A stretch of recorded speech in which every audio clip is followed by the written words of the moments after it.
தமிழகத்தில் பொது இடங்களில் வைக்கப்பட்டிருக்கூடிய கொடி கம்பங்களை அகற்ற பிறப்பித்த உத்தரவை முழுமையாக அமல்படுத்த வேண்டும் என்று சென்னை உயர்நீதிமன்றம் உத்தரவு பிறப்பித்திருக்கிறது. விவரங்களுடன் நம்முடைய சிறப்பு செய்தியாளர் மதன். விவரம் என்ன? மதுரையில் 2 இடங்களில் அதிமுக கொடி கம்பங்களை அமைக்க அனுமதி கேட்டு சென்னை உயர்நீதிமன்ற மதுரை அமர்வில் தாக்கல் செய்யப்பட்ட ஒரு வழக்கை விசாரித்த உயர்நீதிமன்றம் தமிழகம் முழுவதும் ஏப்ரல் 28ஆம் தேதிக்குள்ளாக அனைத்து பொது இடங்கள், மாநில தேசிய சாலைகள், உள்ளாட்சிக்கு சொந்தமான இடங்களில் உள்ள அரசியல் கட்சிகள், சாதி மத அமைப்புகள் மற்றும் சங்கங்களுடைய கொடி கம்பங்களை அகற்ற வேண்டும் என்று கடந்த ஜனவரி மாதம் ஒரு உத்தரவு பிறப்பித்தது. இந்த வழக்கு தான் இன்று தற்போது சென்னை உயர்நீதிமன்றத்தில் விசாரணைக்கு வந்தது, நீதிபதி இளந்திரன் முன்பு.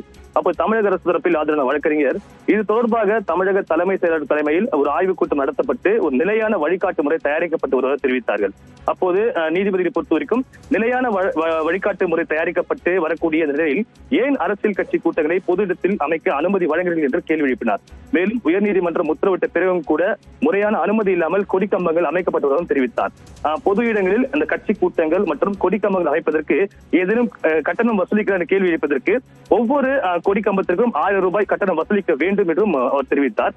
மேலும் அனைத்து மாவட்ட ஆட்சியர்கள் மற்றும் இந்த துறை சார்ந்த அதிகாரிகள் தமிழகத்தில் கட்சி பொதுக்கூட்டங்கள் மற்றும் கட்சியின் கொடி கம்பங்களுக்கு கட்டணம் வசூலிப்பதை உறுதிப்படுத்த வேண்டும் என்று தற்போது இந்த உத்தரவை பிறப்பித்து இந்த வழக்கு விசாரணை மீண்டும் ஜூலை 2ஆம் தேதிக்கு தள்ளி வைக்கப்பட்டுள்ளது. விரிவான தகவலுக்கு நன்றி மதன்.